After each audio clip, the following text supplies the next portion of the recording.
بسم اللہ الرحمن الرحیم۔ آج آپ کو ایک ایسے سفر کی روداد سناتے ہیں کہ جو میری زندگی کا عجیب ترین سفر تھا۔ کیا کوئی ایسا سفر ممکن ہے کہ جس سفر میں پورا رستہ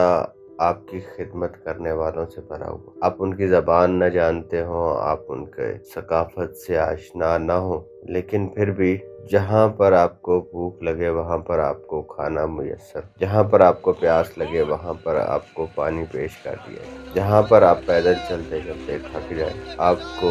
بستر مہیا کر دیا جائے۔ زندگی کی ہر ضرورت آپ کو سفر میں مہیا کی جائے، اور مہیا کرنے والے آپ کی کلچر، آپ کی زبان، آپ کی ثقافت، غرض آپ سے ان کو کوئی تعلق نہ ہو، اس کے باوجود یہ تمام سہولتیں آپ کو مفت میں مہیا کی جا رہی ہیں۔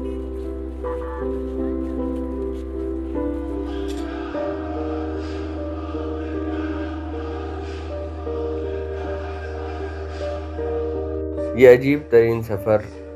میری زندگی میں پہلی دفعہ 2010 میں پیش آیا۔ 2010 میں جب میں عراق کے سفر پہ گیا، یہ اربعین کا سفر۔ اربعین چہلم امام حسین علیہ السلام کو کہتے ہیں، اور اس چہلم پہ عراقی جو جس علاقے میں رہتا ہے وہ اس علاقے سے کربلا کی طرف پیدل چلتا ہے، چاہے وہ سفر 10 دن پہ مشتمل ہو یا 30 دن پہ مشتمل ہو، وہ اپنے علاقے سے پیدل کربلا جائے گی۔ باہر کے جو لوگ ہیں جو عراق کے باہر سے آتے ہیں دوسرے ملکوں سے، وہ اکثر یہ سفر نجف سے کربلا پیدل کرتے ہیں۔ نجف میں حضرت علی علیہ السلام کا روضہ ہے، اور حضرت علی علیہ السلام کے روضے سے امام حسین علیہ السلام کے روضے تک کا یہ سفر جو 80 کلومیٹر پر مشتمل ہے، یہ 2 سے 3 دنوں میں کیا جاتا ہے۔ اچھا، 2010 میں جب پہلی دفعہ میں عراق گیا تو ہم عراق کے بارڈر کے راستے، مہران بارڈر کے راستے ہم عراق میں داخل ہوئے تھے۔ اس راستے میں جو ہی ہماری گاڑی عراق کے اندر کچھ فاصلے پر چلی تو ہمیں پیدل چلتے ہوئے کچھ جوان نظر آئے۔ ان کے ہاتھوں میں پرچم تھے اور وہ پیدل چل رہے تھے۔ ہماری حیرت میں اس وقت اضافہ ہوا کہ جب یہ جوان مسلسل جو گاڑی چل رہی تھی، کچھ فاصلے پر کچھ اور جوان نظر آئے۔ اچھا، اس میں خواتین بھی شامل ہوتی گئی، بوڑھے، بچے، ہر عمر کے لوگ شامل ہوتے، اور یہ بارڈر کے علاقے سے جو کئی 100 کلومیٹر کا فاصلہ بنتا ہے وہاں سے پیدل چل کر کربلا جا رہے تھے۔ اب نجف سے جو کربلا کا راستہ ہے، اس راستے میں ایک ازدحام تھا، پورے ایک سڑک کو خالی کروایا گیا تھا ان لوگوں کے لیے کہ جو پیدل چل کر جا رہے ہیں، اور اس پورے راستے میں لاکھوں کی تعداد میں لوگ تھے جنہوں نے ٹینٹ لگائے ہوئے تھے، اور اس میں ضروریات زندگی کی تمام چیزیں مہیا کی جا رہی تھی، اور وہ تمام لوگ اس لیے یہ کام انجام دے رہے تھے کہ وہ ان کے آقا اور مولا امام حسین علیہ السلام کی زیارت پہ جانے والے لوگوں کو راستے میں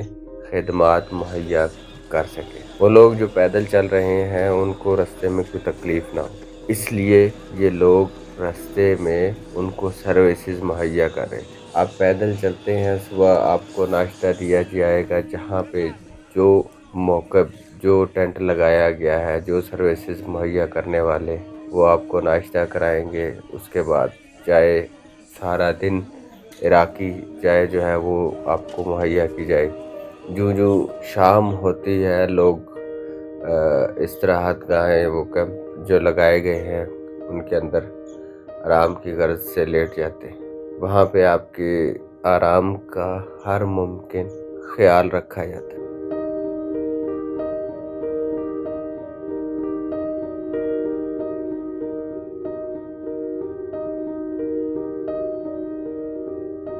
میری زندگی کا یہ عجیب ترین سفر اس لیے تھا کیونکہ میرے خیال و گمان میں، میرے وہم و گمان میں کوئی ایسی بات نہیں تھی کہ کبھی کسی جگہ پہ مجھے اتنا بڑا پروٹوکول دیا جائے، مجھے اتنی زیادہ عزت سے نوازا جائے، کیونکہ میں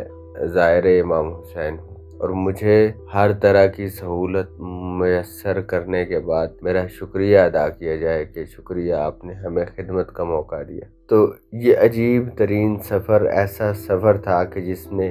میرے جسم، خیال کے علاوہ میری روح تک اثر کیا۔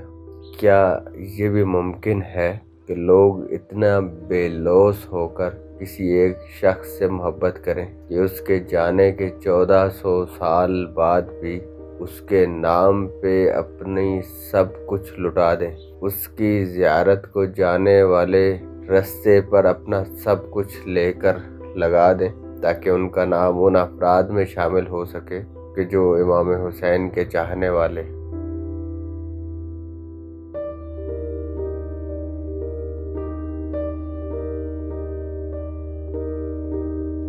تو یہ میرا سفر عشق کا سفر تھا، یہ میرا وہ سفر تھا کہ جس نے میری زندگی میں ایک انقلاب برپا کیا، میری زندگی کے مقاصد کو جھنجھوڑ کے رکھ دیا کہ ہم کس سمت میں جا رہے ہیں اور ہمیں کس طرف جانا چاہیے۔ اس سفر میں جو سب سے اہم بات تھی وہ تمام افراد کے جو پیدل چل کر اپنے جسم کو تھکا کر اپنے آپ کو ان سہولتوں سے مبرہ کر کے کہ جو سفری سہولتیں میسر ہیں، وہ لوگ ایک بات کا اعادہ کرنے جاتے ہیں، اس بات کا اظہار کرنے جاتے ہیں کہ لبیک کہنے جاتے ہیں کہ اگر ہم کربلا میں ہوتے تو ہم آپ کے ساتھ ہوتے، ان آزاد لوگوں کے ساتھ ہوتے کہ جنہوں نے اپنی جانوں کا نذرانہ پیش کر دیا لیکن ظلم کے آگے سر تسلیم خم نہیں کیا۔